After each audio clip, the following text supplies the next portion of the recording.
विष्णुपदाय कृष्णपृष्ठाय भूतले श्रीमते भक्ति वेदांत स्वामिनिति नामिने। नमस्ते सारस्वती देवे गौरवाणी प्रचारिणे निर्विशेष शून्यवादी प्रस्तुत।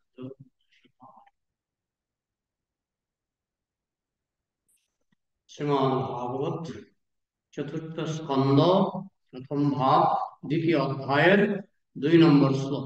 প্রভুপাদকৃত অনুবাদ এবং তাৎপর্য। এখানে বক্তা হচ্ছেন বিদুর।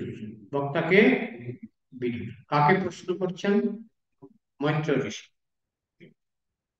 তাহলে বিদুর বললেন, সমগ্র জগতের গুরু শিব নির্বৈরী, শান্ত এবং আত্মারাম। তিনি সমস্ত দেবতাদের মধ্যে সর্বশ্রেষ্ঠ, কিন্তু তা সত্ত্বেও দক্ষ কেন এই প্রকার একজন মঙ্গলময় ব্যক্তির প্রতি বৈরী ভাবাপন্ন হয়েছিলেন? তাৎপর্য: শিবকে এখন এই চরাচর গুরু অর্থাৎ স্থবর এবং জঙ্গম সবকিছুর গুরু বলে বর্ণনা করা হয়েছে। কখনো কখনো তাকে ভূতনাথ বলা হয়, যার অর্থ হচ্ছে মন্দবুদ্ধি ব্যক্তিদের আরাধ্য দেবতা। ভূত বলতে কখনো কখনো প্রেতাত্মাদের বোঝায়। ভূত এবং অসুরদের সংশোধন করার দায়িত্ব শিব গ্রহণ করেন। অতএব দৈব ভাব সমন্বিত ব্যক্তিদের আর কি কথা। তাই স্থূলবুদ্ধি আসরিক ভাবাপন্ন ব্যক্তিদের থেকে শুরু করে অত্যন্ত বিদ্বান বৈষ্ণব পর্যন্ত সকলের গুরু হচ্ছেন তিনি। এও বলা হয় বৈষ্ণবানাং যথা শম্ভু। শিব হচ্ছেন সমস্ত বৈষ্ণবদের মধ্যে শ্রেষ্ঠ। একদিকে তিনি হচ্ছেন বুড়ো অসুরদের আরাধ্য এবং অন্যদিকে তিনি সর্বশ্রেষ্ঠ বৈষ্ণব বা ভক্ত। এবং তার একটি সম্প্রদায় রয়েছে যাকে বলা হয় রুদ্র সম্প্রদায়। এমনকি তিনি যদি শত্রু হন অথবা কখনো ক্রুদ্ধ হন, তবু এই প্রকার ব্যক্তি কখনো ঈর্ষার পাত্র হতে পারেন না। তাই বিদুর আশ্চর্য হয়ে জিজ্ঞাসা করেছেন, দক্ষ কেন তার প্রতি এইভাবে আচরণ করেছিলেন? দক্ষ কোনো সাধারণ ব্যক্তি নন। তিনি একজন প্রজাপতি এবং তার সমস্ত কন্যারা, বিশেষ করে সতী, ছিলেন অত্যন্ত উন্নত। সতী শব্দটির অর্থ হচ্ছে পরম সাধ্বী। যখনই সতীত্বের প্রশ্ন ওঠে তখন শিবের পত্নী এবং দক্ষের কন্যা সতীকেই সর্ব অগ্রগণ্য বলে বিবেচনা করা হয়। কিন্তু বিদুর অত্যন্ত আশ্চর্য হয়েছিলেন। তিনি ভেবেছিলেন দক্ষ একজন অত্যন্ত মহান ব্যক্তি এবং তিনি সতীর পিতা এবং শিব হচ্ছেন সকলের গুরু। তাহলে তাদের মধ্যে এইরকম শত্রুতা কিভাবে সম্ভব হয়েছিল, যার ফলে অত্যন্ত সাধ্বী দেবী সতীকে দেহত্যাগ করতে হয়েছিল? অত্যন্ত সাধ্বী দেবী সতী দেহত্যাগ করেছিলেন। সমস্ত জগতের গুরু শিব নির্বৈরী। শিবের কোনো শত্রু নাই। নির্বৈরী মানে যার কোনো শত্রু নেই। আর তিনি হচ্ছেন সমস্ত জগতের গুরু। আমাদের চারখানা সম্প্রদায় আছে। একটা হচ্ছে ব্রাহ্ম মধ্য গৌড়ীয় সম্প্রদায়, যারই ধারা হচ্ছে ইস্কন। ব্রাহ্ম মধ্য গৌড়ীয় সম্প্রদায়, যেটা শুরু হয়েছিল কৃষ্ণ থেকে ব্রহ্মা, কৃষ্ণ থেকে ব্রহ্মা, ব্রহ্মা থেকে নারদ, নারদ থেকে ব্যাসদেব, এইভাবে এটা শুরু হয়েছে। আরেকটি সম্প্রদায় হচ্ছে রুদ্র সম্প্রদায়। সেটি শুরু হয়েছে কৃষ্ণ থেকে শিব, কৃষ্ণ থেকে শিব, শিব থেকে তাদের পরম্পরাটা আছে। আরেকটি সম্প্রদায় হচ্ছে কুমার সম্প্রদায়। ও কুমার সম্প্রদায় যে চতুষ্কুমার, সনাত, সনন্দন, সনাতন, সনত কুমার, সেই থেকে শুরু হয়েছিল কুমার সম্প্রদায়। আরেকটি সম্প্রদায় হচ্ছে শ্রী সম্প্রদায়, যে সম্প্রদায়ের অন্তর্ভুক্ত হচ্ছে রামানুজাচার্য। শ্রী মানে লক্ষ্মী দেবী। লক্ষ্মী দেবীর থেকে একটা সম্প্রদায় শুরু হয়েছিল এবং রামানুজাচার্য সরাসরি লক্ষ্মী দেবী থেকে কৃপা পেয়েছেন। তো এটি হচ্ছে শ্রী সম্প্রদায়। এইভাবে চারখানা সম্প্রদায়ের কথা আছে। তার মধ্যে রুদ্র সম্প্রদায়ের আদি গুরুকে শিব। রুদ্র সম্প্রদায়ের আদিগুরু কৃষ্ণ, কৃষ্ণ থেকে শিব, শিব থেকে বিষ্ণু স্বামী এবং তার পরবর্তীকালে এসেছিলেন। বিষ্ণু স্বামী না রামানুজ? শ্রীশঙ্কর, শ্রীশঙ্কর, ঠিক বলেছেন। বিষ্ণু স্বামী এই রুদ্র সম্প্রদায়ের গুরু পরম্পরা অন্তর্ভুক্ত। এইভাবে এত বড় যে একজন গুরু, সমস্ত জগতের গুরু, কারণ রুদ্র সম্প্রদায়ের শিষ্য এখনো আছে, এখনো আছে।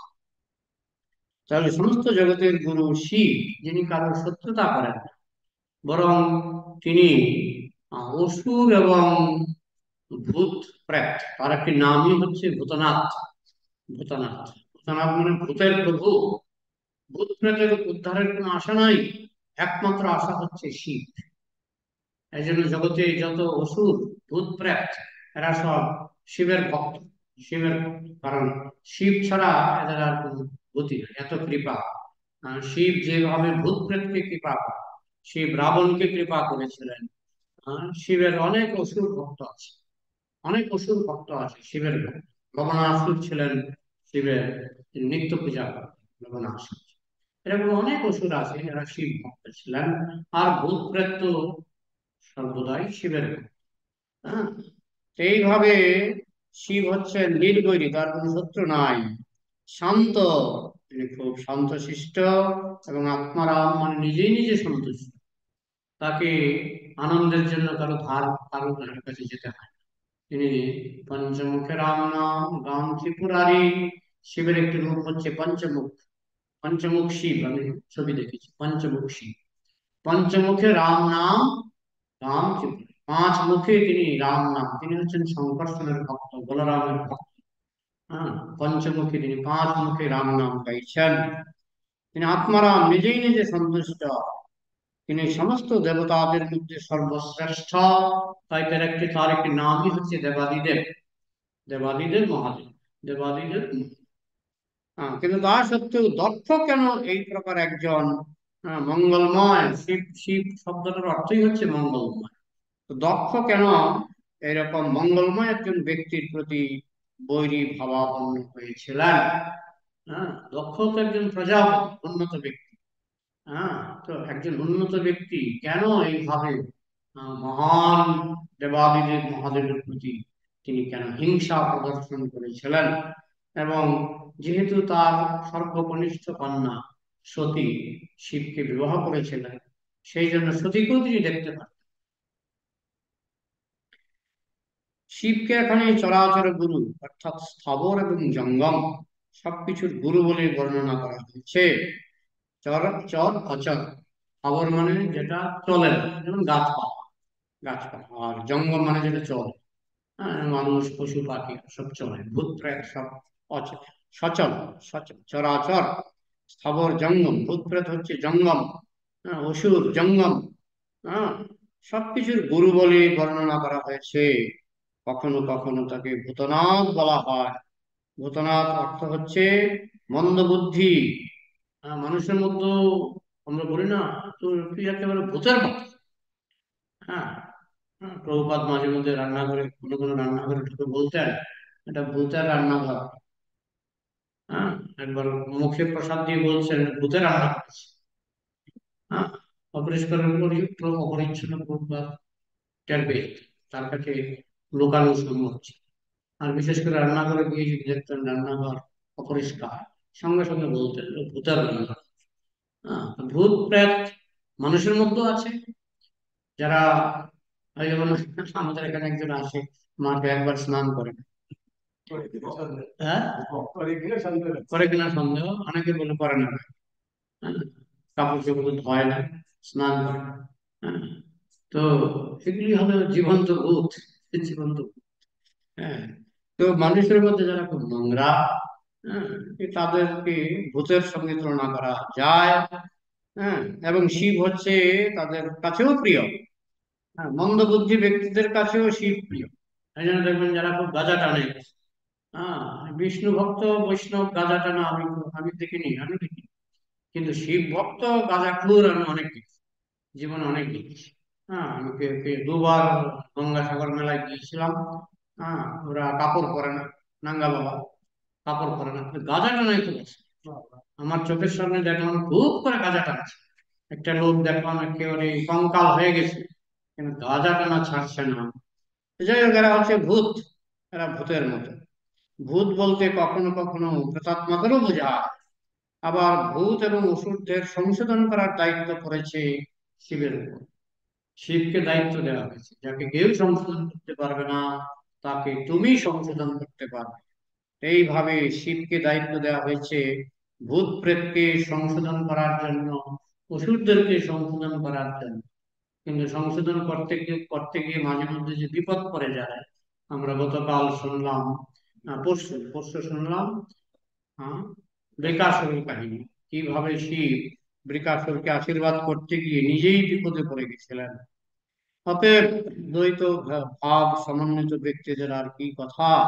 হ্যাঁ, শিব যেহেতু অসুরদেরও সংশোধন করেন, আর যারা দ্বৈতবাদী মায়া, দ্বৈতবাদ না দ্বৈত ভাব, ও সরি সরি দৈব ভাব, দৈব ভাব সমন্বিত ব্যক্তিদের আর কি।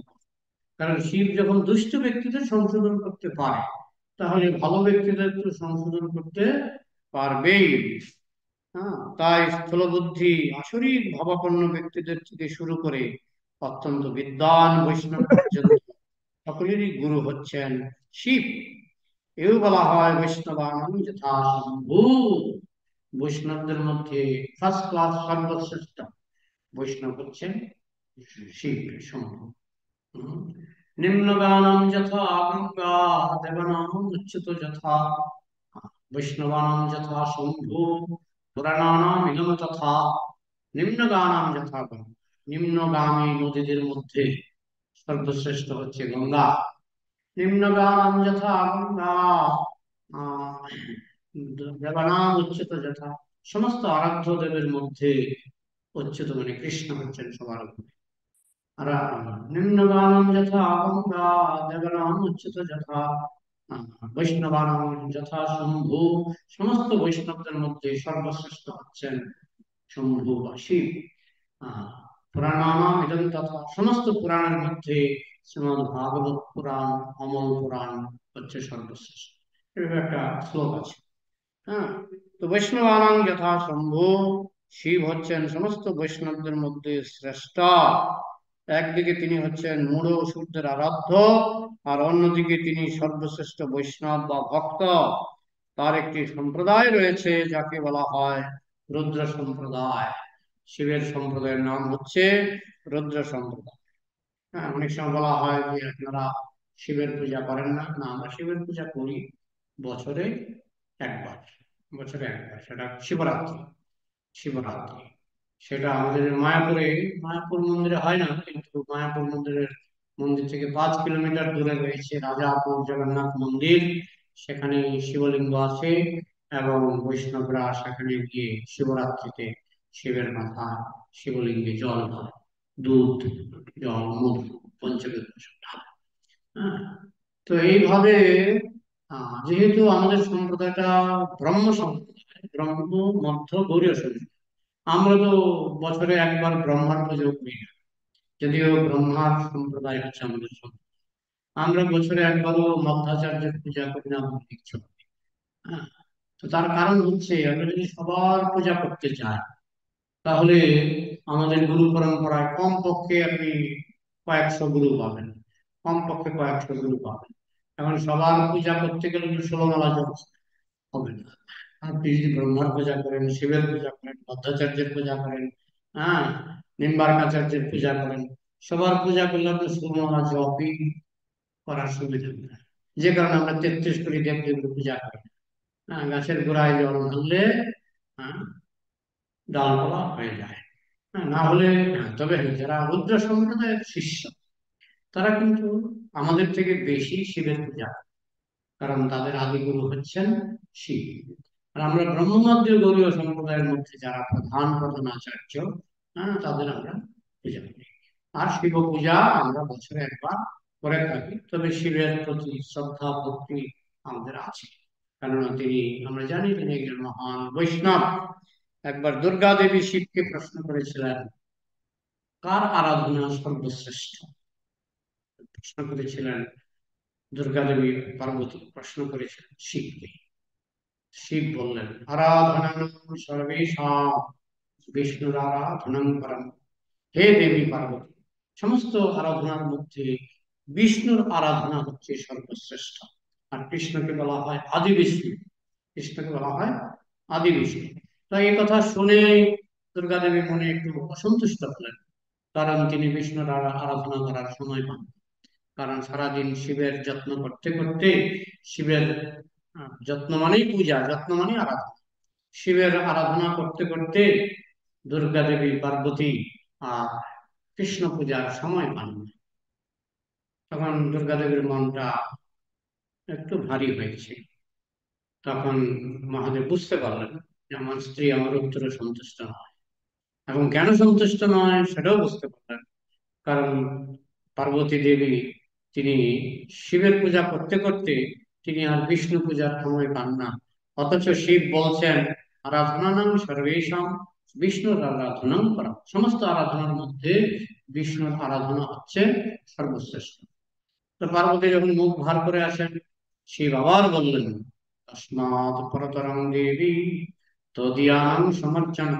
কিন্তু হে দেবী, বিষ্ণু পূজার থেকে একটা বড় পূজা আছে, তা হচ্ছে বৈষ্ণবের পূজা। বৈষ্ণবের পূজা।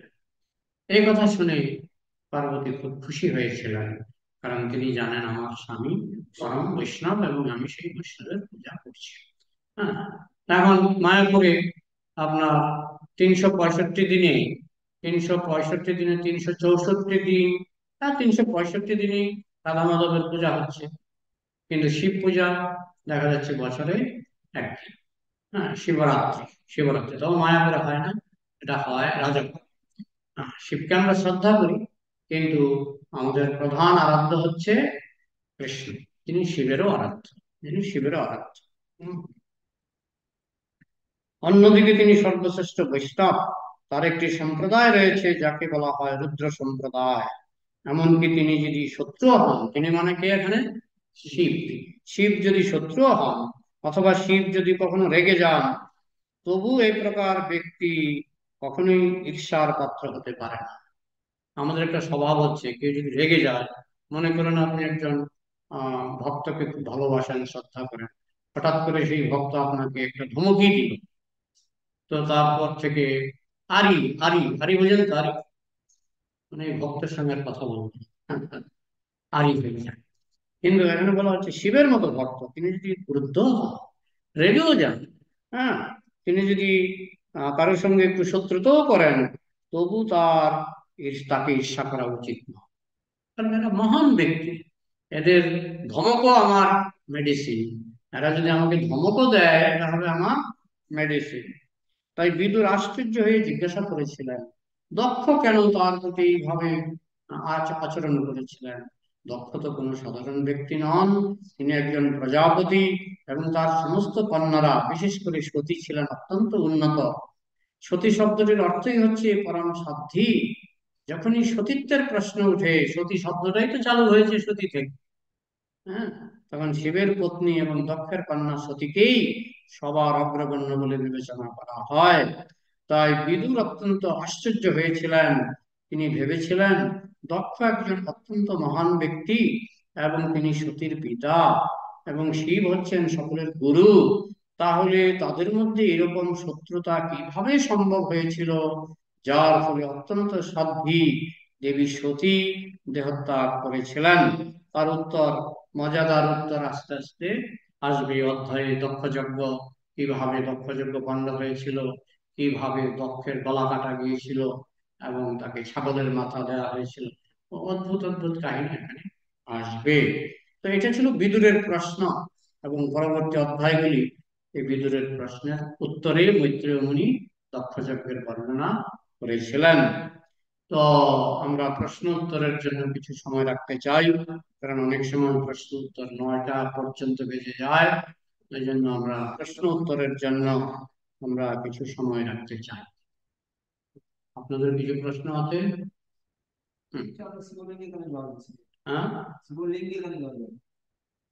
অ্যাকচুয়ালি সৃষ্টি তত্ত্ব যদি আমরা দেখি, যেমন প্রথম সৃষ্টি তত্ত্বে শিবলিঙ্গ দুই প্রকার।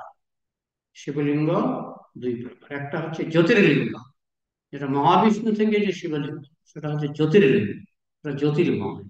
তার থেকে সমস্ত জীব, দুর্গা, চতুর্ভুজ দুর্গা সেখানে আমরা দেখেছি, ভাগবতের ছবি আছে। চতুর্ভুজ দুর্গার প্রতি যখন মহাবিষ্ণু দৃষ্টি নিক্ষেপ করেন, যাকে বলা হয় আদি শিব, আদি শিব, হ্যাঁ, তো তার থেকে একটা জ্যোতির্লিঙ্গ বেরিয়ে আসে, জ্যোতির্লিঙ্গ, জ্যোতির্ময়, শুধু জ্যোতি। সেখানে কোনো আমরা যে লিঙ্গের পূজা করি সেরকম লিঙ্গ দেখা যায় না। যে লিঙ্গের পূজা হয় সেটা হচ্ছে, আমি যতটুকু জানি, কৈলাসের যে শিব, কৈলাসের শিব, তিনি এই জনজগতে সমস্ত যে জীব যারা জন্মায়, সে কৈলাসের শিব থেকে, মানে ওই আদি শিব থেকে কৈলাসের শিব হয়ে এটা এই জগতে ব্রহ্মার মাধ্যমে এবং অন্যান্য প্রজাপতিদের মাধ্যমে এই জগতে সমস্ত প্রাণীর জন্ম হয়। এখন সেই লিঙ্গ কোনো সাধারণ লিঙ্গ নয়। সেই লিঙ্গ কোনো সাধারণ লিঙ্গ নয়, যেহেতু ওই লিঙ্গ থেকে সমস্ত চরাচরের সৃষ্টি, সমস্ত ব্রহ্মাণ্ডের সৃষ্টি। যেমন মহাবিষ্ণুর জ্যোতির্লিঙ্গ থেকে সমস্ত আত্মা এই জড়জগতে প্রবেশ করে। সেই আত্মাগুলি আবার কৈলাসের শিব হয়ে, কৈলাসের শিব হয়ে, ব্রহ্মা হয়ে সমস্ত প্রজাপতির মধ্যে ছড়িয়ে পড়ে। এটাকে চ্যানেল। যেহেতু আহ এই লিঙ্গ কোনো সাধারণ লিঙ্গ নয়, যে লিঙ্গ থেকে অনন্ত কোটি ব্রহ্মাণ্ডে অনন্ত কোটি জীব সৃষ্টি হচ্ছে, তাই সেটা আমাদের কাছে আরাধ্য, পূজনীয়। আর জল ঢালতে গেলে শিবের মাথায় জল দিয়ে আমরা কেন বলি? হ্যাঁ, জল যখন ঢালতে যায় তখন শিবের মাথায় গেলে জল ঢালতে যায়, এই কথাটা কেন বলি? এটা তো যেমন আমরা কৃষ্ণকে যখন আমরা অভিষেক করি, তো আমরা কোথায় ঢালি জলটা? তো ঠিক সেরকম, যখন শিবের পূজা হয় বা শিবলিঙ্গের পূজা হয়, সবসময় তার উপরেই ঢালা হয়, জল দুধ উপরেই ঢালা হয়। আচ্ছা, এই জগতে যে 12টা জ্যোতির্লিঙ্গ আছে ওটা মহাবিষ্ণু থেকে এসেছে। মহাবিষ্ণু। ওটাকে তো শিব বলেই বুঝতে পারো। হ্যাঁ, ওটাকে শিব বলে পূজা করা হয়।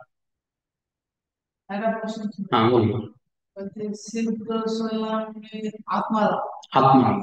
আর মহিমাকে দেখে মূর্তি হয়ে গেল। এগুলি হচ্ছে লীলা, লীলা। আত্মারামশ্চ মনয় নির্গ্রন্থিও গুরুক্রমে কুর্বন্তি হইতুম ভক্তিং ইচ্ছন্মত গুণ। আত্মারাম ব্যক্তিরাও কৃষ্ণের প্রতি আকৃষ্ট হয়, আর মোহিনী মূর্তি ছিলেন কৃষ্ণ। হ্যাঁ, আত্মারাম ব্যক্তিরাও কৃষ্ণের প্রতি আকৃষ্ট হয়। তো শিব মোহিনী মূর্তির প্রতি আকৃষ্ট হয়েছেন, এতে অনেক শিক্ষা যে জগৎবাসীকে দিয়েছেন, জগৎবাসীকে বুঝিয়েছেন যে শিবের মতো ব্যক্তিও তিনি মোহিনী মূর্তির দ্বারা বিচলিত হয়েছিলেন। আর তোমরা তো সাধারণ জীব, তোমরা তো যে কোনো মহিলাকে দেখলেই বিচলিত হও। এটা হচ্ছে শিক্ষাটা।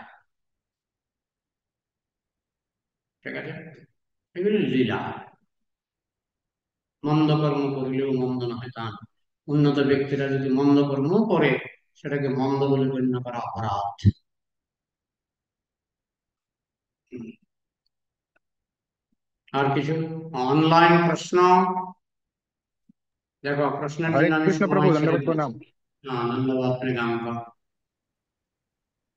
ও, প্রভু বলছিলাম কি শাস্ত্রে বর্ণনা আছে কি মানে বৈষ্ণবদের বা কৃষ্ণর ভক্তদের মানে আরাধনা করা, পূজা করা শ্রেষ্ঠ, মানে কৃষ্ণর থেকেও, কৃষ্ণর পূজা করার থেকেও কৃষ্ণর ভক্তদের পূজা করা শ্রেষ্ঠ। তো আমরা হুম, কৃষ্ণর ভক্তদের আরাধনা করি, গুরুদেবদের আরাধনা করি, বৈষ্ণবদের সেবাও করি, কিন্তু কৃষ্ণ পূজাটাও করি। তো শুধু আমরা হুম। যদি ভক্তদের পূজা করি বা বৈষ্ণবদেরই পূজা করি, তো সেটাও ঠিক, কিন্তু কৃষ্ণের পূজা কেন করি, মানে যদি ভক্তদের পূজা করা বেশি শ্রেষ্ঠ? তোমার উদ্দেশ্য হচ্ছে ভক্তকে খুশি করা। তোমার উদ্দেশ্যটা কি? ভক্তকে, এই, কথার সঙ্গে কথা বলো। খুশি করা প্রভু, ভক্তদের খুশি করা, হ্যাঁ, খুশি করা। এখন ভক্তদের ভক্ত খুশি, যদি হ্যাঁ। বলে আমাকে এক গ্লাস জল দাও, আর তুমি যদি ভক্তকে নিয়ে এক গ্লাস দুধ দাও, তাহলে কিন্তু ভক্ত খুশি হবে না। ভক্ত কি চেয়েছিল? এক গ্লাস জল। তো তুমি ভক্তকে যদি জল না দিয়ে দুধ দাও, ক্ষীর দাও, তাহলে ভক্ত খুশি হবে না। চেয়েছে জল, পিপাসা পেয়েছে, জলই পিপাসা নিবারণ করতে পারে। ভক্তদের পিপাসা হচ্ছে কৃষ্ণ পিপাসা। তাই ভক্তরা চায় কৃষ্ণ পূজা হোক, কৃষ্ণ পূজা হোক। প্রভুপাদ হচ্ছেন একজন ভক্ত। তিনি সারা বিশ্বে, আহ, তিনি তো আর প্রতিকূল ঠাকুরের মতো সিংহাসনে বসে যাননি।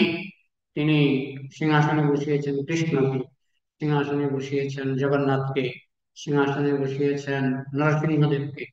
হ্যাঁ, তো যেহেতু বৈষ্ণব খুশি হয় কৃষ্ণ পূজার মাধ্যমে, তাই শুধু বৈষ্ণব পূজা করলে হবে না, বৈষ্ণব যাতে খুশি হয়, বৈষ্ণব যাতে খুশি হয় সেটাও দেখতে হবে।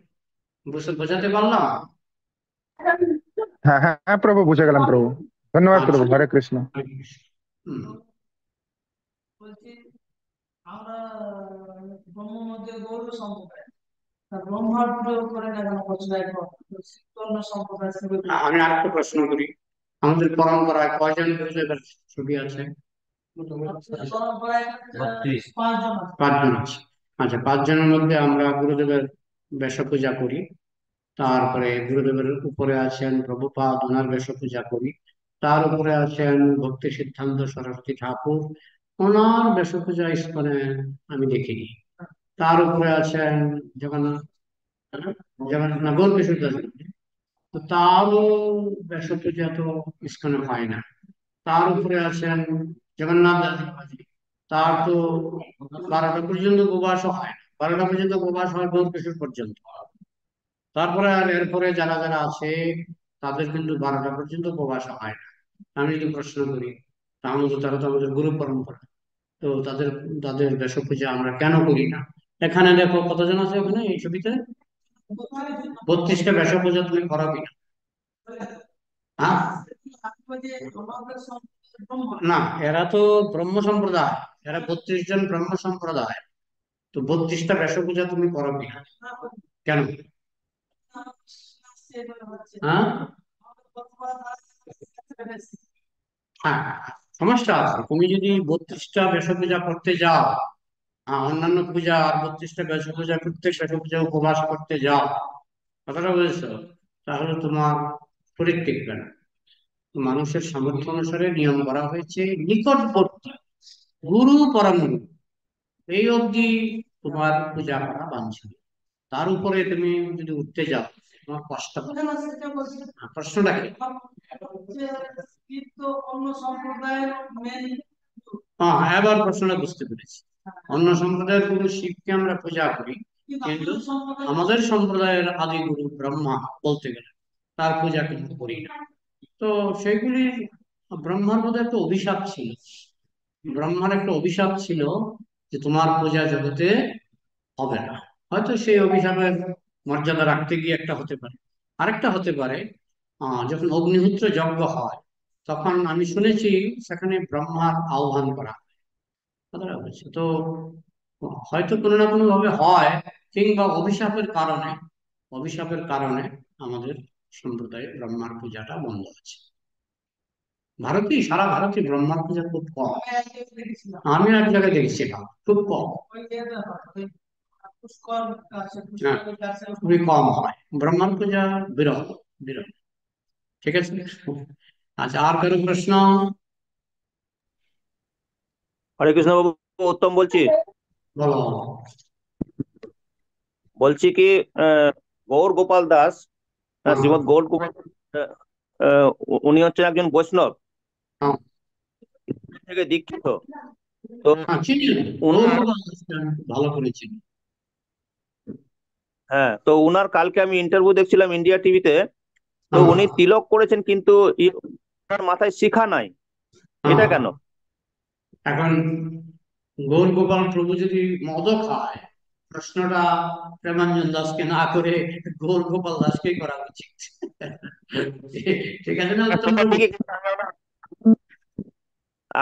না, ওটা ঠিক বলেছেন, কিন্তু আমি ভাবলাম আপনি হয়তো জানেন, কারণ উনি না, অনেক শিক্ষা পুরনো ভক্ত। না রাখাটা অন্যায়। আমি এটুকু জানি, শিক্ষা না রাখাটা অন্যায়। তুমি ইস্কনে দীক্ষা নেবে, শিক্ষা রাখবে না, এটা অন্যায়। এটা আমি আমার পক্ষ থেকে বলছি। ঠিক আছে প্রভু, হরে কৃষ্ণ। হরে কৃষ্ণ। আর হরে কৃষ্ণ প্রভু, দণ্ডবোধ প্রণাম। প্রেমদাতা গিরিরাজ, বলো। প্রভু, আমার প্রশ্ন ছিল, আপনাকে আগের দিন আমি প্রশ্ন করেছিলাম যে আমরা যে শিবের বৈষ্ণবরা যে শিবের আরাধনা করব, সেই শিবের আকার কেমন। তো আপনি বলেছিলেন যে মহাবিষ্ণুর যে আকার, সেই শিবই হচ্ছে সদাশিব, আমরা তার হুম, আরাধনা করব। হুম, কিন্তু আমরা যদি দেখি প্রভু, যে হুম, সমস্ত বৈষ্ণবরা এবং সমস্ত ভক্তরা আমাদের ইস্কনের থেকে গৌড়ীয় মঠ সবারই তারা হুম তো যখনই আরাধনা করেন শিবের, এই তো শিবলিঙ্গেরই আরাধনা করে থাকেন। এমনকি আমাদের হুম গুরু মহারাজও শিবরাত্রির দিন একদিন দেখেছি আমরা, শিবরাত্রির দিনটাও গুরু মহারাজও ওই শিবলিঙ্গের উপরে পূজা করে থাকেন। কিন্তু কোনোদিন কোনো সময়ের জন্য আমরা কিন্তু দেখি না যে মহাবিষ্ণুর প্রতিকৃতি, হ্যাঁ, বা মূর্তি স্থাপন করে সেটাকে হুম সদাশিব রূপে মেনে করে পূজা করতে। হুম। হ্যাঁ, সেটা ঠিকই আছে। দেখো, আমরা তো কৃষ্ণ পূজা করি। আর এই মহাবিষ্ণু থেকে যে জ্যোতির্লিঙ্গ, সেই জ্যোতির্লিঙ্গ কিন্তু নিরাকার। জানো তো, জ্যোতির্লিঙ্গটা নিরাকার। তো নিরাকারের পূজা করা তো সম্ভব নয়। তবে কৈলাসে যে শিব, তার যে লিঙ্গ পূজা হয় সেটা কিন্তু সাকার। সেটা সাকার। তো সেটারই পূজা সম্ভব। নিরাকারের পূজা তো সম্ভব নয়। আর কৃষ্ণ পূজা করলে মহাবিষ্ণু যেহেতু কৃষ্ণের অংশ, সেই হিসাবে আমাদের আর আলাদা করে পূজা করতে হয় না। তবে পঞ্চতত্ত্বের মধ্যে যে অদ্বৈত আচার্য আছেন, সেই অদ্বৈত আচার্য কিন্তু মহাবিষ্ণুর অবতার। অদ্বৈত আচার্য, তুমি যদি অদ্বৈত আচার্যের পূজা করো, তাহলে কিন্তু মহাবিষ্ণুর পূজা হয়ে গেল। হ্যাঁ, তিনি কলিযুগের উপযুক্ত উপযুক্ত অবতার। হ্যাঁ, তো পরম্পরা ধারায় আমাদেরকে এই মহাবিষ্ণুর পূজা শেখানো হয়নি। আমাদেরকে কৃষ্ণ পূজা করলেই মহাবিষ্ণুর পূজা হয়ে যাবে, সেটা শেখানো হয়েছে। আর যেহেতু মহাবিষ্ণুর যে জ্যোতির্লিঙ্গ সেটা নিরাকার, সেই জন্য জ্যোতির্লিঙ্গের পূজা করার কোনো বিধান নেই। আর কৈলাসের যে শিব, তার যে লিঙ্গ সেটা যেমন সাকার, সেটাতে আমরা বছরে একবার শিবরাত্রিতে আমরা দুধ দিতে পারি। বোঝা গেল? মহাবিষ্ণু তো আপনি তো আকার বলেছিলেন আগের দিন, হ্যাঁ শায়িত অবস্থায় যে বিষ্ণু সেটাই। হ্যাঁ, কিন্তু ওনার তো আপনি পূজা, কৃষ্ণ পূজা করলে আমরা মনে করি ওনার পূজা হয়ে গেল। আর কলিযুগ অদ্বৈত আচার্যের পূজা করার মাধ্যমে আমরা মহাবিষ্ণুর পূজা করে নিচ্ছি। আচ্ছা প্রভু, তাহলে আমরা যে এই শিবলিঙ্গের পূজা করি, তো শিবলিঙ্গটা কিসের প্রতিচ্ছবি? এটা মানে এটা প্রতীক নয়, এটা প্রতীক কিসের নয়। ইন্ডিকেট করছে? হ্যাঁ, বলো। শিবলিঙ্গটা আমরা যে পূজা করি এটা কিসের আকার? এটা শিবলিঙ্গের আকার। শিবলিঙ্গের আকার, যে লিঙ্গ থেকে অনন্ত কোটি জীব সৃষ্টি হয়েছে। মানে লিঙ্গ মানে পুরুষ যৌনাঙ্গের কথা বলছেন না কি, আর কোনটা? যৌনাঙ্গ, যৌনাঙ্গ। আচ্ছা প্রভু, আমার আরেকটা প্রশ্ন ছিল যে আপনি এই কিছুক্ষণ আগে বললেন বৈষ্ণবানাম শম্ভু, হ্যাঁ, হুম মানে শিবই হচ্ছেন পরম বৈষ্ণব এবং শ্রেষ্ঠ বৈষ্ণব, বৈষ্ণব হুম শিরোমণি। হুম তো আমরা যদি শিবকে পরম বৈষ্ণব হিসাবে মেনে থাকি, তো আমরা দেখেছি সমস্ত গৌড়ীয় বৈষ্ণবরা, মধ্য গৌড়ীয় বৈষ্ণবরা, তারা তুলসীর মালা যাদের কণ্ঠে নেই তাদের হাতে আর রান্না করা খাবার খায় না। এমনকি অনেকেই তুলসী মালা কণ্ঠে না থাকলে তার হাতে জলও খায় না। হুম হ্যাঁ, কিন্তু শিব যদি পরম বৈষ্ণব হয়, শিবের গলায় তো কোনো তুলসীর মালা নেই, এবং শিবের পুজোতে তুলসী নিবেদনও পর্যন্ত করা হয় না। হুম শিব তো রুদ্রাক্ষের মালা পরে থাকেন। হুম তাহলে যদি কেউ তাহলে যদি কেউ কৃষ্ণের উপাসনা করে, নিরামিষ হুম ভোজী হয়, এবং সে যদি হুম রুদ্রাক্ষের মালা যদি পরে থাকে, তাহলে কি হুম। আমরা তাকে বৈষ্ণব হিসেবে মানবো না, বা তার হাতে রান্না করা খাবার খাবো না? কিন্তু তারা যদি নিয়মগুলি পালন করে, তাদের নিয়মগুলি পালন করতে হবে কমপক্ষে। হ্যাঁ, আমরা যেমন ইস্কনে গাঁজা খাই, হ্যাঁ, ইস্কনে কি গাঁজা চলে? চারটে নিয়ম, চারটে হ্যাঁ নিয়ম পালন করছে, চারটে হ্যাঁ। নিয়ম পালন করছে সে। হ্যাঁ, সেক্ষেত্রে সে মহাপ্রভু কৃষ্ণের খেতেন। উপাসনাই করছে। সেক্ষেত্রে মহাপ্রভু খেতেন। এখনো তুমি যদি উড়িষ্যাতে যাও, পুরীতে যাও, হুম পুরী থেকে সামান্য দূরে রয়েছে অনন্ত বাসুদেবের মন্দির। নাম শুনেছ? হুম হুম হুম হুম অনন্ত বাসুদেবের পাশেই রয়েছে শিব মন্দির। শুনেছি প্রভু। মহাপ্রভু অনন্ত বাসুদেব মন্দিরে গিয়েছিলেন। তো সেখানে প্রথমে কৃষ্ণের কাছে ভোগ লাগে। সেই ভোগটা শিবের কাছে নিয়ে যাওয়া হয়। এটা আজও, আজও একই নিয়ম। প্রথমে কৃষ্ণের কাছে ভোগ লাগে, সেই ভোগটা হুম শিবের কাছে নিয়ে যাওয়া হয়। তো শিবের কাছে ভোগ লাগার পরে সমস্ত বৈষ্ণবরা, ইস্কনের বৈষ্ণবরা, সমস্ত বৈষ্ণবরা এবং মহাপ্রভু নিজেও সেই অনন্ত বাসুদেবের প্রসাদ খেতেন। তার কারণ হচ্ছে তারা নিষ্ঠা সহকারে প্রথমে কৃষ্ণের কাছে ভোগ লাগায় এবং সেটাকে তারা শিবের কাছে নিয়ে যায়। তো সেই রকম তুমি যদি নিষ্ঠা সহকারে কৃষ্ণের কাছে ভোগ লাগাও, তারপরে সেটা সরস্বতীর কাছে নিয়ে যাও, আমরা সেটা পাবো। তুমি যদি কৃষ্ণের কাছে ভোগ লাগাও, নিষ্ঠা সহকারে ভোগ লাগিয়ে সেটা যদি বিশ্বকর্মার কাছে নিয়ে যাও, আমাদের মায়াপুরে বছরে একবার বিশ্বকর্মা পূজা হয় বিবিধিতে। বিবিধিতে সেখানে কলকারখানা আছে তো, ছাপা যন্ত্র, ছাপা যন্ত্র। তো সেখানে কৃষ্ণের কাছে ভোগ লাগিয়ে বিশ্বকর্মার কাছে ভোগ লাগানো হয়। আমরা আকণ্ঠ বিশ্বকর্মার প্রসাদ খেয়েছি, কিন্তু যেহেতু তারা জানে কিভাবে ভোগটা কৃষ্ণের কাছে লাগিয়ে বিশ্বকর্মার কাছে লাগাতে হয়, কৃষ্ণের কাছে লাগিয়ে সরস্বতীর কাছে লাগাতে হয়। তো এরকম কৃষ্ণের কাছে লাগিয়ে তুমি শিবের কাছে লাগাও, সেই প্রসাদ ইস্কনের সব বৈষ্ণবরা খাবে। কথাটা বুঝছো? প্রভু, আমার আমার প্রশ্নটা ছিল যে তাহলে তুলসীর মালা যদি কণ্ঠে কারো না থাকে, সে যদি ভোগ হুম। রন্ধন করে, তাহলে তার হাতে ভোগ রন্ধন করা খাবার খেতে পারি আমরা ভগবানকে ভোগ লাগিয়ে? আমরা বা তার দেখো, যোগ্যতা আছে ভগবানকে যাচাই ভোগ করতে লাগানো? হবে, আমাদের অনেক কিছু যাচাই করতে হবে। হ্যাঁ, যদি তুমি সত্যি সত্যি বলো যে তারা চারটা নিয়ম পালন করে, আমরা অনেক সময় তুমি মুখে বললে যাচাই করে দেখলাম না। আমরা যে যাচাই, যেহেতু সন্দেহ থাকে সেই জন্য সাধারণত চট করে খেয়ে ফেলা যায়। তুমি মুখে বলে দিলে আমরা যাচাই না করে খেয়ে ফেললাম। কিন্তু যদি আমাদের বৈষ্ণবদের দ্বারা রান্না করে তারা কৃষ্ণকে ভোগ লাগায়, এবং বৈষ্ণবদের দ্বারা রান্না করে যদি শিবের কাছে সেই ভোগটা নিয়ে যায়, সেখানে আমাদের কোনো সন্দেহ থাকে না। অনেক সময় সন্দেহের কারণেও সন্দেহ রয়েছে ওরা ঠিক ঠিক নিয়ম কানুন গুলি পালন করে কিনা। হ্যাঁ, যাদের প্রতি আমাদের সন্দেহ আছে তাদের থেকে আমরা সাবধান থাকি। কিন্তু সন্দেহ না থাকলে মহাপ্রভু তো খেতেন। এখন আমার দেখতে হবে অনন্ত বাসুদেবের মন্দিরে যারা শিব পূজারী, তারা কি ধরনের পোশাক পরে, সেটা আমার দেখতে হবে। কিন্তু মহাপ্রভু খেয়েছেন এটা আমরা জানি। মহাপ্রভু শিবের প্রসাদ খেয়েছেন অনন্ত বাসুদেব মন্দিরে, এটা আমরা জানি।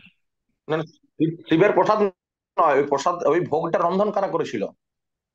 এটাও তো খোঁজ নিতে হবে, খোঁজ নিতে হবে রন্ধন কে করেছে। নিশ্চয়ই মহাপ্রভু যখন খেয়েছেন তখন শুদ্ধ বৈষ্ণবরাই রন্ধন করেছেন, এবং সেখানকার হ্যাঁ, শিব তো সেটাই আমি ভক্তরাও বলতে চাইছিলাম যে তারা বিষ্ণুকে শিবের প্রভু রূপে মানে। প্রভু, আমি সেটাই বলতে চাইছি যে বৈষ্ণব বলতে মানে কি তুলসীর মালা কণ্ঠে রইলে সে বৈষ্ণব, না তুলসীর মালা না রইলেও সে যদি চারটা নিয়ম পালন করছে, কৃষ্ণের উপাসনা করছে, সেও বৈষ্ণব? এখন কথা না বলে তো বোঝা যাবে না, কথা বলতে হবে তাদের সঙ্গে। হ্যাঁ, আগে দেখতে হবে হুম। তারা তাদের মনোভাবটা কি, তারা সত্যি সত্যি বৈষ্ণব, না এর মধ্যে কোনো গলদ আছে কিনা, এটা দেখতে হবে। তো নিরাপদ হচ্ছে যারা তুলসীমালা পরে তারা কৃষ্ণকে ভোগ লাগালো, তারপরে সেই ভোগটা যদি এখন সেই ভোগটা যদি বৈষ্ণব গিয়ে লাগায় শিবকে, তাহলে আমরা খুব নিশ্চিন্ত। আর অন্য কেউ কি যদি লাগায়, তো সে কি গাঁজা টানে নাকি আমার ভালো করে জানতে হবে। কথা বলেছি, মানে আমার এটা যদি একটু পরিচিত সাবধান। হয়, আমার যদি পরিচিত হয়, জানাচেনা হয়, যে আমি জানি ও চারটা নিয়ম পালন করে, হ্যাঁ, এবং হ্যাঁ, কৃষ্ণ ভক্ত বটে সে, হ্যাঁ, তার গলায় তুলসীর মালা নেই, তাহলে সে যদি রন্ধন করে, কিন্তু তার কৃষ্ণকে হাতে যে ভোগ লাগাবে, লাগানো ভোগ আমি খেতে পারি? কৃষ্ণকে যে ভোগ লাগিয়েছে, শোনো, কৃষ্ণকে যে ভোগ লাগিয়েছে সেই হুম। ব্যক্তিটা কি তুলসীমালা না রুদ্রাক্ষ মালা? কৃষ্ণকে যে ভোগ লাগাবে তুলসী মালা? যে লাগিয়েছে, প্রথম তো ভোগটা কৃষ্ণকে লাগিয়েছে, তাই হুম। না? হ্যাঁ, হ্যাঁ, হ্যাঁ, অবশ্যই। তো সে যে কৃষ্ণকে যে ভোগ লাগিয়েছে, সে কি তুলসী মালা না রুদ্রাক্ষ মালা পরা? রুদ্রাক্ষের মালা পরে যদি কেউ ডাইরেক্ট কৃষ্ণকে ভোগ লাগায়, রন্ধন করে চারটে না, নিয়ম যখন কৃষ্ণ তো পালন নেবে না, করছে। কৃষ্ণ তো সেটা নেবে না। তুমি রুদ্রাক্ষ মালা পরে কৃষ্ণকে ভোগ লাগালে কৃষ্ণ সেটা নেবে না।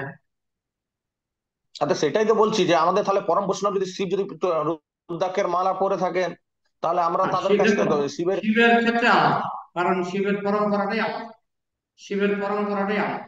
কথাটা বলছি, আমাদের পরম্পরা তো শিবের পরম্পরার সঙ্গে মিলে না। তাই আমাদের পরম্পরায় যারা ভোগ লাগায় এটা তুলসী মালা পরেই লাগায়। পরম্পরাটা একটা গুরুত্বপূর্ণ ব্যাপার। হ্যাঁ, কলকাতা বিশ্ববিদ্যালয়ের সিলেবাস আর যাদবপুর বিশ্ববিদ্যালয়ের সিলেবাস কিন্তু মিলে না। ঠিক তেমনি শিবের পরম্পরা আর ব্রহ্মার পরম্পরাতে কিন্তু অনেক গরমিল আছে। তা আমাদের পরম্পরায় যেভাবে চলছে, আমরা সেটাতে তুলসী মালা ছাড়া তো আমরা কৃষ্ণকে ভোগ লাগাবো না। তাহলে শৈব যারা শিবের উপাসক, তারা যদি কৃষ্ণের উপাসনা করে, কৃষ্ণকে ভোগ লাগায়, তাহলে তাদের হাতে ভোগ বলছেন গ্রহণ করবে না?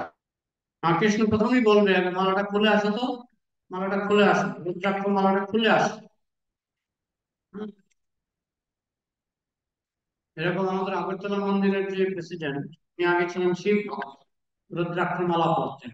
পরে ইস্কনে দীক্ষা নিয়ে রুদ্রাক্ষ মালা খুলে তিনি এই তুলসী মালা পরে ইস্কনে দীক্ষা নিলেন। তিনি ছিলেন শিব ভক্ত। তোমাকে ভালোই দিল। এসছে। এই চলে এসছি রে। হরে কৃষ্ণ।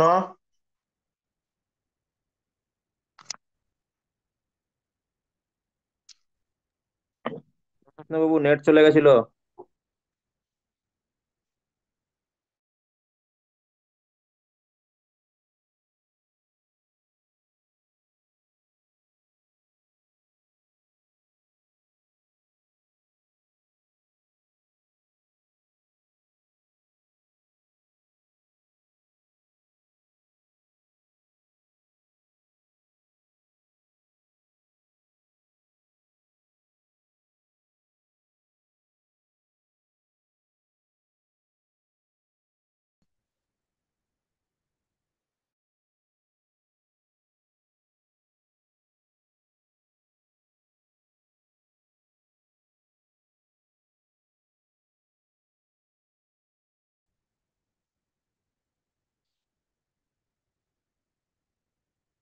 প্রেমাঞ্জন বাবু, আপনার মাইকটা মিউট হয়ে আছে।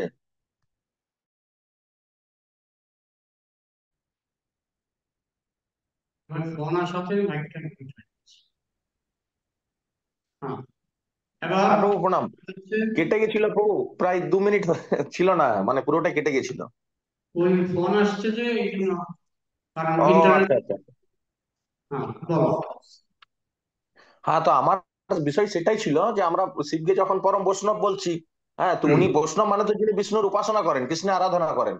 তো হ্যাঁ, সে যখন কৃষ্ণের আরাধনা, হ্যাঁ, তুলসীর মালা গ্রহণ না করে ছাই ভস্ম মেঘের রুদ্রাক্ষের মালা করে গ্রহণ করছে, তাহলে আমরা শিবের কাছ থেকে, হ্যাঁ, অনুসরণ করে আমরাও তো কৃষ্ণের উপাসনা তুলসী মালা ব্যতীত করতে পারি এবং কৃষ্ণকে ভোগ লাগাতে পারি। আপনি কেন বলছেন সেটা পারা না, যায় না? সেটাই না, না, হচ্ছে না, আমার প্রশ্ন। তুমি কলকাতা বিশ্ববিদ্যালয়ে পড়বে আর যাদবপুরের সিলেবাস নেবে। তুমি পড়বে কলকাতা বিশ্ববিদ্যালয়ে, সিলেবাসটা নেবে যাদবপুরের সিলেবাস। তুমি যদি যাদবপুরের সিলেবাস পড়ো, তাহলে কলকাতা বিশ্ববিদ্যালয় থেকে ফেল করবে, পাস করবে না, তুমি জানো তো। না প্রভু, আমার কথা বলছি না, আমি তো ইসকনের মধ্যে রয়েছি, আমি তো তুলসী মালা রয়েছি, কিন্তু আমি বলছি আদার্স যারা ইসকনের মধ্যে রয়েছেন। আদার যারা, তারা যদি আমাদের পরম্পরা ধারায় না আসে, হ্যাঁ, হ্যাঁ, তাহলে প্রথমত তাদের উপর আমার সন্দেহ আছে। দ্বিতীয়ত, তুমি যদি কৃষ্ণকে ভোগ লাগাতে যাও, কৃষ্ণ তো তুলসী মালা ছাড়া ভোগ নেবেই না। হাতে নেবেই না, সেটাই তো প্রশ্ন ছিল, যে তাহলে শিব তো তুলসী মালা ছিলই না, তাহলে পরম এখন বৈষ্ণব উনি শিবের কিভাবে হলেন? ক্ষেত্রে শিবের ক্ষেত্রে কৃষ্ণ যদি পারমিশন দিয়ে থাকে, সেটা যারা রুদ্র সম্প্রদায়ের ভক্ত, যারা রুদ্র সম্প্রদায়ের ভক্ত তাদের জন্য স্যাংশন, তাদের জন্য অনুমোদিত। এটা ব্রাহ্মণান্ত গৌড়ীয় সম্প্রদায়ের জন্য প্রযোজ্য হবে না। আর তাহলে রুদ্র সম্প্রদায়ের যারা রয়েছে তারা কৃষ্ণকে ভোগ লাগাতে পারে? রুদ্র সম্প্রদায়ের, দেখো, কৃষ্ণকে জগতের পিতা কৃষ্ণ, সকলেই কৃষ্ণকে ভোগ লাগাতে পারে। কিন্তু কৃষ্ণ যদি বলে আমাকে ভোগ লাগাতে হলে তুলসী মালা পরতে হবে, তাহলে তাকে তুলসী মালা পরে আসতে হবে। হাতে সেটাই কি কৃষ্ণ কথা বলেছে যে আমাকে ভোগ লাগাতে গেলে তুলসী মালা পড়তে হবে? হ্যাঁ, সেগুলি তো ভোগ নিবেদনের যে নিয়ম। হ্যাঁ, ভোগ নিবেদনের যে নিয়ম, এসব গ্রন্থ আছে, পঞ্চরাত্র, এসব গ্রন্থ আছে। ওটা তো এসব আমাদের গ্রন্থে আমাদের বিস্তারিত সম্প্রদায়ের, হয়ে গেছে। ওটা ওটা ওটা প্রভু আমাদের তো মধ্যগড়ীয় ব্রহ্ম মধ্যগড়ীয় সম্প্রদায়ের বই আপনি পাবেন, কিন্তু হ্যাঁ, রুদ্র সেখানে সম্প্রদায়ের তো ওটা তুলসী মালার কথা বলছে। ব্রাহ্মণ গৌড়ীয় সম্প্রদায়ের তুলসী মালার বলছে। সেখানে তো তুমি রুদ্রাক্ষের কথা পাবে না তো। না না, এটা কি 4টা সম্প্রদায়ের মধ্যে, চতুর সম্প্রদায়ের মধ্যেই কি এটা বলা হয়েছে যে কৃষ্ণকে ভোগ লাগাতে গেলে তুলসীর মালা গলায় নিতে হবে? এখন অন্য সম্প্রদায়ের খোঁজ খবর তো আমরা তো রাখি না। আমাদের সম্প্রদায়ে জানি যে তুলসী মালা ছাড়া কৃষ্ণকে ভোগ লাগানো যাবে না। আমাদের সম্প্রদায়ের কথাটা তো আমরা জানি। এখন যাদবপুর বিশ্ববিদ্যালয়ের সিলেবাস আমার, আমি যদি যাদবপুরে পড়ি, আমি কলকাতা বিশ্ববিদ্যালয়ের সিলেবাস নাও জানতে পারি। মানে অন্য সম্প্রদায়ের বিধিটা জানা নেই, সেটা জানলে পরে ভালো আছে। ঠিক আছে। আর এগুলি আমাদের তো আগ্রহ নেই, কারণ আমাদের বিশ্ববিদ্যালয় হচ্ছে ব্রাহ্ম মাধ্যমীয় সম্প্রদায়। আমরা ওই সম্প্রদায়ের সিলেবাসটা ভালো করে জানবো, ওই সম্প্রদায়ের নিয়ম কানুন মেনে আমরা কৃষ্ণকে বললাম। আচ্ছা প্রভু, প্রভু আমার এই সম্পর্কে আরেকটা প্রশ্ন ছিল। আপনি যে বললেন যে বলো বলো। শিব- শিবলিঙ্গের যে আমরা পূজা করে থাকি, লিঙ্গ হ্যাঁ বলতে পুরুষ যৌনাঙ্গের কথা আপনি বললেন। তো হ্যাঁ আমরা এই একই রকম আমরা দেখেছি কোণারকের সূর্য মন্দিরে, হ্যাঁ, হ্যাঁ আমাদের নিতাই ধামে একটা জগন্নাথ মন্দির আছে, কাঠমান্ডুর সবচেয়ে বিখ্যাত জগন্নাথ মন্দির, হ্যাঁ, হ্যাঁ। এইগুলোতেও হ্যাঁ কামসূত্রের বিভিন্ন প্রতিকৃতি পুরো মন্দির পুরো চূড়া জুড়ে করা হুম। থাকে। তো তাহলে আমাদের এই বিষয়টাকে মানে কেন প্রতিস্থাপিত করা হয়? না, আমাদের মায়াপুরে তুমি কামসূত্রের মূর্তি দেখেছো মায়াপুরে? না, মায়াপুর বা ইসকনের কোনো মন্দিরে নেই। তা আমরা তো বললাম আমাদের সিলেবাস আমরা মানবো, ওদের সিলেবাস আমাদের মাথা ব্যথা নেই। আর ওদের সিলেবাসে যদি ভুলও থাকে আমরা এটা নিয়ে অত অত মাথা ঘামাই। আমাদের সিলেবাসটা আমাদের দেখতে হবে। তাহলে আমরা আমাদের আমরা সিলেবাসে কামসূত্রের মূর্তি লাগানো নিষিদ্ধ। না, আমাদের তো নেই প্রভু। তাহলে আমরা হ্যাঁ, শিবের শিবের ক্ষেত্রে আমরা কেন শিবের যৌনাঙ্গে পুজো করছি, কেন আমরা শিবের লিঙ্গের কেন পুজো করছি, শিবের মূর্তিতে কেন পুজো করছি না? এটা অনুমোদন আছে বলেই করছি। আমরা তো বললাম আমাদের গুরুপর্ব গুরু পরম্পরা যেটা অনুমোদন করে না না, গেছেন এটা এটা এটা এটা এটাই আমরা এটা বলবো। আমাদের আমাদের যারা হিন্দু সনাতন নয় তাদের এটা প্রশ্ন থাকে যে তোমরা যৌনাঙ্গের লিঙ্গের পুজো করো, কেন করো, মানে কারণটা কি? কারণ তো এটা সেটা সাধারণ যৌনাঙ্গ নয়। এটা সাধারণ যৌনাঙ্গ নয়। যে যৌনাঙ্গ থেকে অনন্ত কোটি জীব এই জগতে জন্মগ্রহণ করলো, এটাকে আমরা সাধারণ যৌনাঙ্গ বলে গণ্য করি না। তো জীব জীব তো প্রভু কৃষ্ণ তৈরি করছে, অনন্ত কোটি জীব না তো কৃষ্ণের দ্বারা তৈরি করছে। না, কৃষ্ণ অনন্ত থেকে কোটি আমরা জীব তো আসছি, কৃষ্ণের দ্বারা তৈরি। কিন্তু প্রবেশ করছি এই জড়জগতে। প্রথমে প্রবেশ করছি মহাবিষ্ণুতে, মহাবিষ্ণু থেকে প্রবেশ করছি শিবে, শিব থেকে প্রবেশ করছি ব্রহ্মা, ব্রহ্মা থেকে প্রবেশ করছি আমরা বিভিন্ন প্রজাপতির মধ্যে। তো কৃষ্ণ থেকে তো একবারে ডাইরেক্ট আসছে না। কৃষ্ণ থেকে প্রথমে আসছে আহ বীজগুলি, অহং বীজভূত পিতা, বীজগুলি আসছে। সেই বীজগুলি প্রবেশ করছে শম্ভু, শম্ভুর মধ্যে। শম্ভু থেকে ব্রহ্মা, ব্রহ্মা থেকে অনেক অনেক প্রজাপতি। এটা যত সহজ ভাবছো তত সহজ নয়। তাহলে আমি আগের দিন যেটা ধ্যান মন্ত্রে বলেছিলাম বিশ্বদ্যাম বিশ্ব বীজাম নিখিল ভয়ারাম, তো তাহলে হুম। আপনি সেটাই বলছেন, মানে তাহলে বিশ্বের বীজ, এই জড় সংসার বিশ্বের বীজটা শ্রেষ্ঠ মহাদেবের মাধ্যমেই আমাদের জগৎ সংসারে আসে। এটা হলো জড়জগৎ, জড়জগৎ। হ্যাঁ, জড় জগতে বলছে যে এই বিশ্ব চরাচরে জড় ঠিকই জগতের আছে, মধ্যে। ঠিকই আছে, হ্যাঁ, আমি তো মানে বললাম শেষ মহাবিষ্ণু বার্তা থেকে, হচ্ছে মহাবিষ্ণু বিশ্বের থেকে যে বীজ শিব, প্রদান করে সেটা ঠিক। শিব থেকে ব্রহ্মা, ব্রহ্মা থেকে প্রজাপতি, এইভাবে ছড়িয়ে পড়েছে। হ্যাঁ, মানে সর্বশেষ মানে যেখান থেকে জীবগুলোর উৎপত্তি সেটা শিব। না, সেটা কৃষ্ণ। সর্বশেষ যদি তাহলে সেটাই তো বলছি, তাহলে আমাদের লিঙ্গের কেন পূজা করছি তাহলে আমরা, যিনি তুমি ওনার থেকে তুমি যদি সৃষ্টি না তুমি হতো কেন জগৎ সংসার। গুরুদেবের পূজা করছো? তুমি কেন গুরুদেবের পূজা করছো? গুরুদেবের তো প্রভু আমরা তো মূর্তির পূজা করছি, মানে গুরুদেবের প্রতিকৃতির পূজা করছি। আমার ঠিক প্রশ্ন সেরকম, শিবকে পূজা করা নয়, ঠিক সেরকম এই আমরা জগতে শিবের লিঙ্গের কেন পূজা শিবলিঙ্গের করবো? পূজা আমাদের পরম্পরায় সমর্থন করা হয়েছে, যেহেতু সেই লিঙ্গ থেকে আহ ব্রহ্মার মধ্যে এবং ব্রহ্মা থেকে প্রজাপতির মধ্যে জীবাত্মা ছড়িয়ে পড়েছে। তো আমাদের আচার্যবর্গ সবসময়ের জন্য নয়, বছরে একদিন শিবলিঙ্গের পূজা অনুমোদন করেছে। আচ্ছা, তাহলে শিব থেকে তাতে ব্রহ্মাতে দোষ যাচ্ছে, কি আছে? শিব থেকে ব্রহ্মাতে যাচ্ছে, হ্যাঁ শিব থেকে ব্রহ্মাতে, ব্রহ্মা থেকে প্রজাপতি। হ্যাঁ, শিব প্রজাপতি, ব্রহ্মাও প্রজাপতি, আবার দক্ষ মহারাজ তিনিও প্রজাপতি। কিন্তু স্টেপ বাই স্টেপ আসছে। প্রথমে কৃষ্ণ থেকে মহাবিষ্ণু, মহাবিষ্ণু থেকে শিব, শিব থেকে ব্রহ্মা, ব্রহ্মা থেকে মরীচি, দক্ষ, কশ্যপ, হালিমা, বিভিন্ন প্রজাপতির মাধ্যমে আমরা এই জগতে সমস্ত জীবেরা প্রবেশ করেছি। তাহলে জগৎ সংসারে যে সৃষ্টির রচনা আমরা বলে থাকি ব্রহ্মার দ্বারা হচ্ছে, তাহলে এক কথা এটা কিন্তু আমরা ব্রহ্মার থেকেও শিবকে আমরা উচ্চ স্থানে রেখে মানে শিবের দ্বারাই প্রতিষ্ঠিত হচ্ছে শিব এটা তো আমরা স্বীকার ব্রহ্মার করি। উপর, শিব ব্রহ্মার উপর। আচ্ছা, মানে কেন আমরা এই লিঙ্গের পূজা করছি যদি বিধর্মীরা আমাদের প্রশ্ন করে, তাহলে সেই ক্ষেত্রে উত্তর দেবার মতো আমাদের কাছে কিছু নেই। কেন এটা পূজনীয় বলে পূজা করছি, যে কারণে আমরা গুরুদেবের পূজা করি, যে কারণে আমরা গৌরকিশোর দাসবাবুজি মহারাজের পূজা করি, যে কারণে আমরা ভক্তিবিনোদ ঠাকুরের পূজা করি। তো শিবকে আমরা বছরে একবার শিবরাত্রিতে আমরা শিবলিঙ্গে জল ঢালি, কারণ আমরা এটা সমর্থন করি। আমরা জানি যে এই শিবলিঙ্গ থেকে অনন্ত কোটি ব্রহ্মাণ্ডের অনন্ত কোটি জীব প্রকাশিত হয়েছে। এটা সাধারণ লিঙ্গ বলে আমরা মনে করি না। আচ্ছা প্রভু, আর বাকি যে প্রতিকৃতি আছে সেটা তাদের ব্যাপার, আমাদের বিষয় নয়। হ্যাঁ, সেটাই, মানে ওই যে কোণারকে সূর্য মন্দিরে আরে কথাগুলো বললাম, সেটা তাদের বিষয়, তারা জানে কেন সেগুলো তাদের আছে। বিষয়ে তারা জানে। আমাদের সম্প্রদায়ের যেটা নিয়ম, আমাদের সম্প্রদায়ে যেটা অনুমোদিত সমর্থিত, আমরা সেটাই করছি। আচ্ছা, ঠিক আছে প্রভু।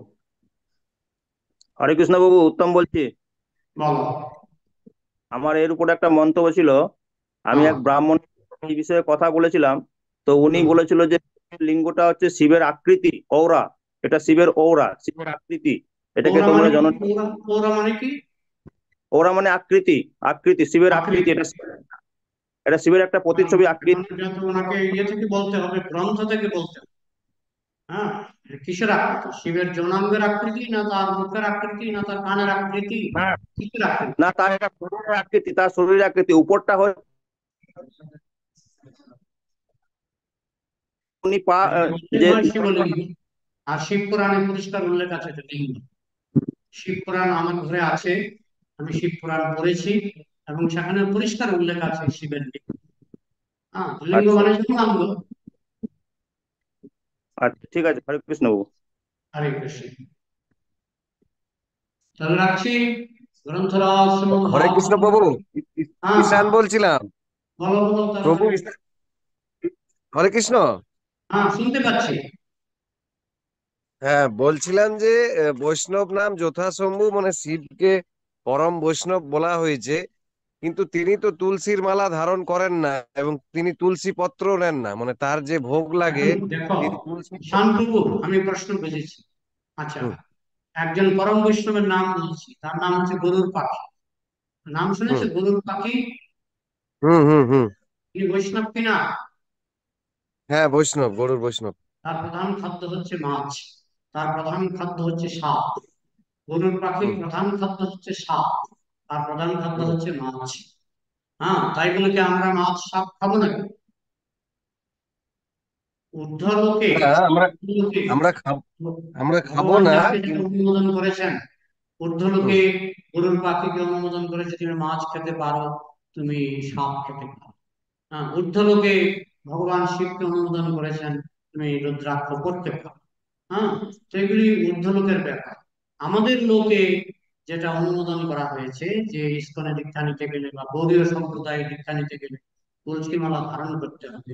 এটা তো শাস্ত্র আছে যে তুলসী মালাটা হচ্ছে গৌড়ীয় সম্প্রদায় বা যারা কৃষ্ণ ভক্ত তাদের পড়তে হয়, শাস্ত্রে উল্লেখ আছে।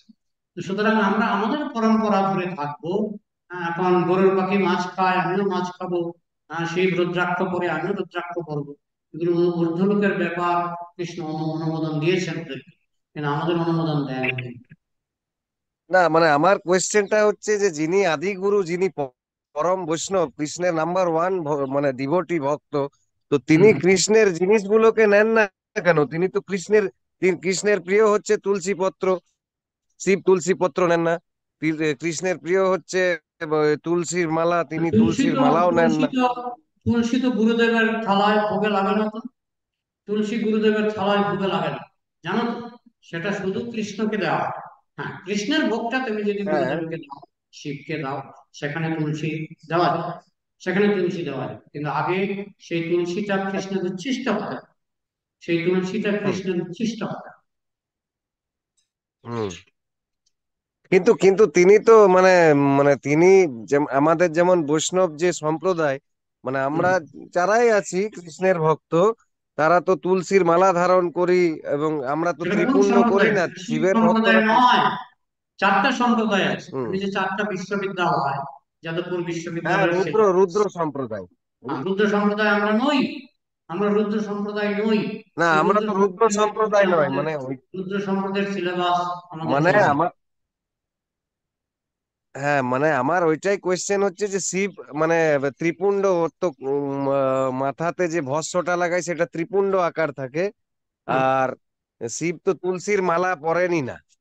দেখো শিব হচ্ছে তার প্রধান কাজ হচ্ছে ভূত প্রেতকে উদ্ধার করা। হ্যাঁ, এবং তার জন্য কৃষ্ণ স্পেশাল হুম। সিলেবাস দিয়েছেন, সেই সিলেবাস আমাদের ক্ষেত্রে প্রযোজ্য নয়। আচ্ছা আচ্ছা, ঠিক আছে প্রভু। আর আরেকটা জিনিস বলছিলাম যে আহ শিবের যারা ভক্ত তারা মানে তারাও কি মুক্ত হয়, না তাদেরকে কৃষ্ণের মাধ্যমেই মুক্ত হতে হয়?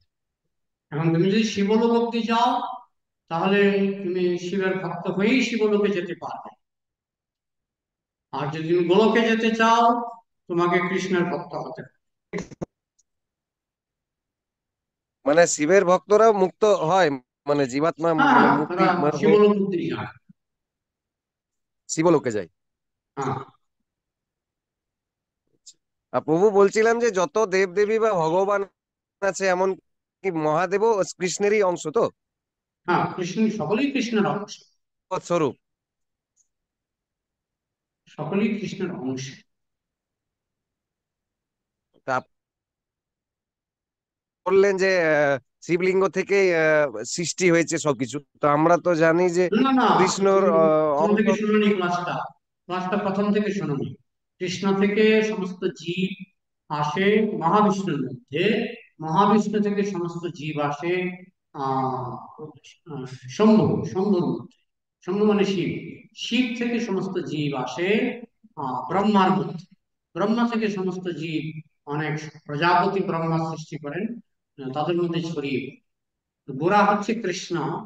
কৃষ্ণ থেকে ক্রমে হ্যাঁ ক্রমে নদীর ধারার মতো, হ্যাঁ, কিন্তু নদীর ধারার মধ্যে একটা জায়গা হচ্ছে মহাবিষ্ণু, তারপরের জায়গা হচ্ছে শম্ভু বা শিব, তারপরের জায়গা হচ্ছে ব্রহ্মা, তারপরের জায়গা হচ্ছে প্রজাপতি। বুঝেছো?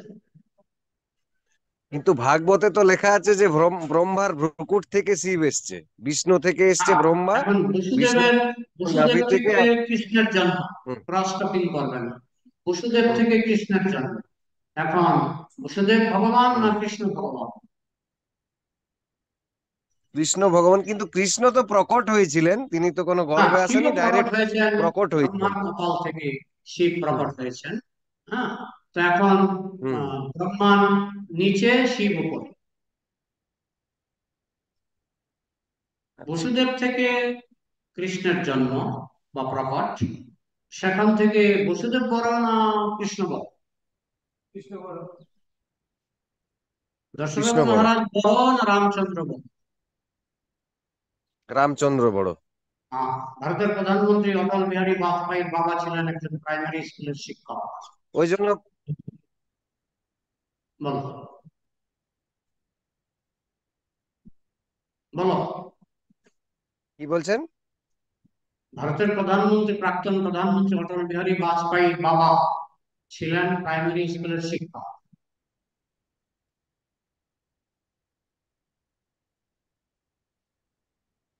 কে বল?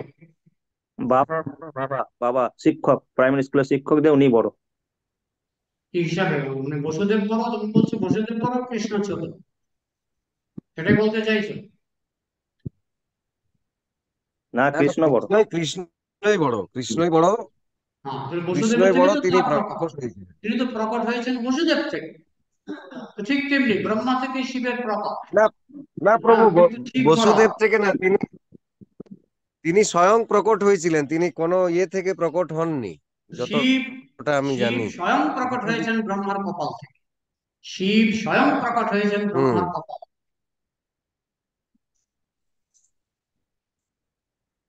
কিন্তু প্রভু ব্রহ্মা বিষ্ণু মহেশ্বর যে আছে, তো শুধু হুম। ব্রহ্মলোকেরই কেন বিনাশ হয়, শিবলোকের হয় না, ক্ষীরসাগরের হয় না, এটা ব্রহ্মলোকটাকে দেখো, কেন যিনি বিনাশ যিনি হয়? জগৎটা সৃষ্টি করেছেন, যিনি জগৎটা সৃষ্টি হুম, করেছেন, তিনি এইভাবে আইন করে দিয়েছেন, হুম। এইটুকু অব্দি জড়জগৎ, এইটুকু অব্দি প্রলয় বিনাশ হবে, তার উপরে চিৎ জগৎ শুরু হয়ে গেছে, সেগুলি প্রলয় বিনাশ হবে না। ঠিক আছে প্রভু, হরে কৃষ্ণ। হরে কৃষ্ণ। রাখছি না।